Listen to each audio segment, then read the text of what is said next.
red tuge, red bijesa, zbog SMS-a tvoje duševno stanje je poput lazanje, sad na tebi da štedi, da te tako uvrijedi. Crvenu licu gnježiš limenku piva.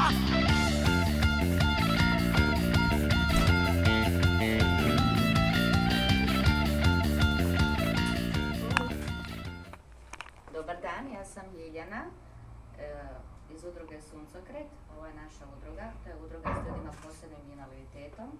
Pa eto, ja vas lijepo molim da se svi zajedno lijepo družite, da se lijepo zabavite i da se ugodno provedete.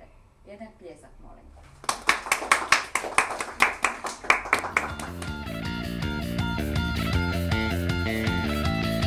Njen sorry povuku i smiley na ekranu, idu ruku pod ruku kao sol na ranu. Za nakon svega joj nisi ni poziva vrijedan, a zbog nje si prešao.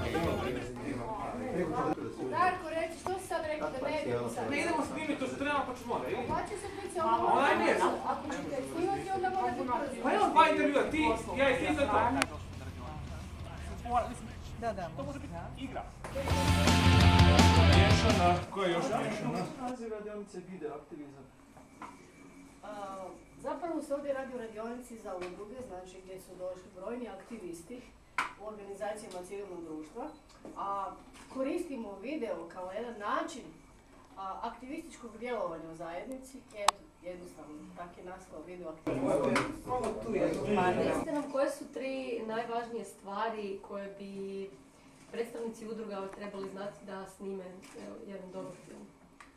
Pa, Tri osnovne. Tri osnovne stvari. Pa prvo bi trebalo, znači, znati se služiti opremu koju nabave, znači znati čemu ta oprema služi, da li kamera, da li fotoaparat, naučiti neke osnovne pravila snimanja, kompoziciji kadra, načinu rukovanja kadrom i načinu montiranja, to jest načinu obrade tog materijala.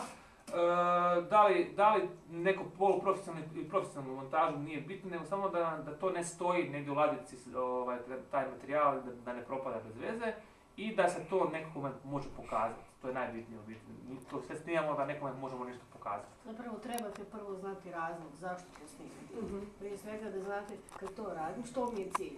Želim da ljudi vide, želim skrenuti pozornost, želim možda članstvo udruge povećati, možda kada ovo vide, eto nama navale u našu udrugu ili tako nešto. Znači morate imati Nećete moći se od terasi ljudi što pomoći. želite vi napraviti. Doći ljudi. Kad to gužva krene, To što ćete red, onda? tako, Onda tako, morate da. imati plan prostora novoga i sve te druge stvari koje idu jedne za druge. Kad bude puno ljudi, puno članova, šta ćete onda? Dobro, hvala.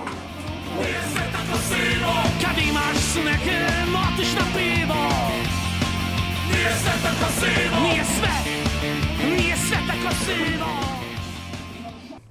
Ja sam Ivana Kućina, dolazim iz društva distrofičara grada Zagreba. Ukratko, kako bi predstavila udrugu distrofičara grada Zagreba? Pa mi smo nevladina neprofitna organizacija koja okuplja osobe oboljele od mišićne distrofije i neuromuskularnih bolesti. Djelujemo na području grada Zagreba i Zagrebačke županije. Okupljamo osobe od najmlađe životne dobi, od nekoliko mjeseci najmlađih pa sve onih do 84, 5 i nadalje. Današnja radionica je bila vrlo zanimljiva i iskreno se nadam da će to moći upotrijebiti u daljem radu udruge.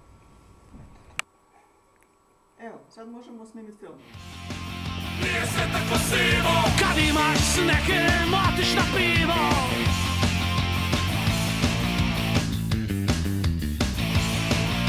Ej, Denis, možeš napraviti da ova stvar bude malo bolja? Mogu. Nije sve tako sivo.